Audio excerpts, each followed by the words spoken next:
All right, we're here live from HMPS in Orlando, Florida, and I am here, I have to say, very delighted to be sitting across the table from Amber Mack, someone I've known, admired for a long time.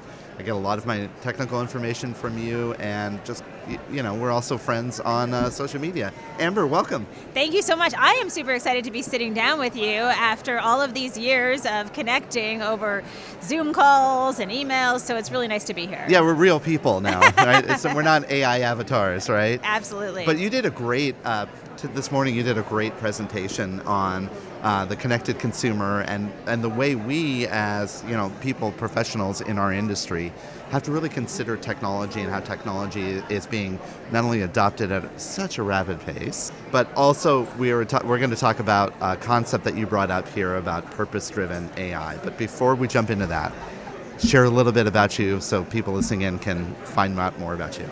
Absolutely. So I have worked for, I guess, almost 20 years now, really demystifying technology for audiences, whether those audiences are sitting in big conference rooms or watching on TV or listening to podcasts. So my goal is really to demystify emerging technology for the average person, to make it digestible, but also to make sure that they understand how technology can be kind of a magical co-pilot in our lives and not something they need to be afraid of. So when I say co-pilot, it's not necessarily in the context of any one big tech company, but really just how AI can be something that you work alongside to help to augment what you're doing and improve what you're doing.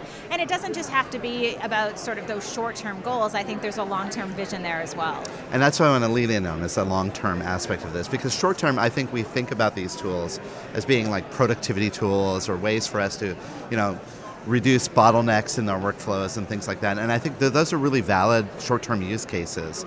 But one thing you brought forward today was the sense that the newer generation that's using these technologies are really driven by purpose. And you brought forward this concept of purposeful adoption of technology. Yes, absolutely. So I think one of the things, unfortunately, we get caught in this trap of thinking about adopting AI as something that we do just for productivity's sake. And one of the things I really want to stress to people is that AI should be part of the goal for your long-term purpose. And there's a difference between those two things. And I think the younger generation understands purpose and they're driven by purpose. But I think for some of us who maybe are a little bit older, we sometimes forget that purpose is absolutely key to what we're doing. In the context of health, for example, if your long-term purpose is to actually meet the engaged consumer where they are and to provide a better experience, that long-term purpose is really important to that journey along the way. Because once you define that purpose, I think you are able to have more flexibility with actually changing the technology that you use on that path to purpose. Yeah, absolutely. And the healthcare industry is a purpose-driven industry. We all have mission statements, right? We want to improve care and health in our communities. And so that there is like sort of the governing principle that we can use as we look at how do we adopt these. And I know that we've gotten into sometimes like legal questions and quandaries about the ethical adoption of these. And I think these are all really good things that we need to err with. But what you're talking about is like the higher purpose of what we're trying to accomplish, right? Once you actually get together, even with your team or your group, and you define what that purpose is, and you work back from that, I think that all of a sudden technology becomes really just that tool or that co-pilot, if I can use that word again, to get you there. And why is that important? Well, I think we have to stop thinking about technology just for technology's sake. What we really want to do is think, how does it help me achieve something even bigger than the tech itself? And then I think it kind of puts tech in its place a little bit, right? Yeah. Which is nice too. Yeah, tech in its place is an important thing here, right? I often say to the chief strategy officers I work with, technology is not your strategy. Your strategy is something bigger than this, right? Technology enables your strategy. And I think that's really the point. That is the point. I mean, you get this. I mean, you live and breathe this. So I think you get it, is that technology can be this incredible tool, but we have to think about it just like that, as a tool, right? But we have to let our humanity lead us through this process. And in fact, I think we've seen lots of data, I'm sure you've seen similar data, that shows us that things such as compassion and empathy and communication, those things are even more important now than ever. So to me, it feels like a human first opportunity to embrace technology where humans are always leading.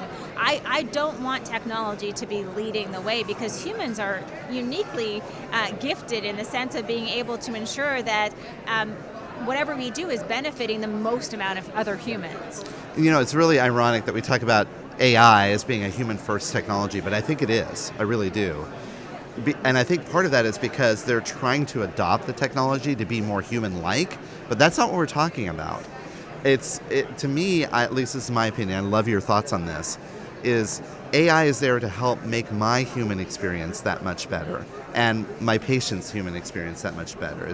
That's what we're getting at, right? I completely agree, and I would say, I don't want my technology to be human-like. I think, just to follow up on what you said, I really want technology to have its place. I want it to do the things that it does really well. And what are those things? Like analyzing mass amounts of data, being able to accelerate and amplify content production. AI is really good at some of those tasks, but I don't need it to think like a human or be a human, because guess what? There are billions of really amazing actual humans in the world. Right. And we have to remember, this is a human-first world that we're in, and we decide what happens with the tech that we have in front of us. Yeah, and so we think about things like ambient listening in the doctor's office, for example.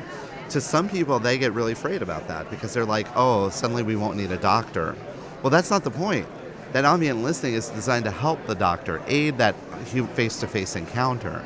And this is really where I feel that we sometimes get lost in the shiny object syndrome of technology. Yeah, I think we do, and I've spent the better part of 2 decades in many ways being kind of an explainer for things that you could probably find on Google. But why do people come to me? Because they trust me, and we've built this relationship. Mm-hmm. So I think through the lens of, yes, technology can get us information, it can serve a certain role, but what do we really want? We want humans who understand context. We want humans who are empathetic.